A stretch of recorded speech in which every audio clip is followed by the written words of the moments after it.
மின்னலை கண்டு கண்கள் மூடி கண்களை திறந்தேன் காணவில்லை மின்னல் ஒளியை கையில் கொள்ள ஐயோ ஐயோ வசதி இல்லை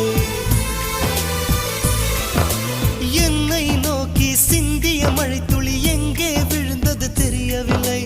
எந்த சிப்பியில் முத்தாய் போச்சோ இதுவரை ஏதும் தகவல் இல்லை அழகே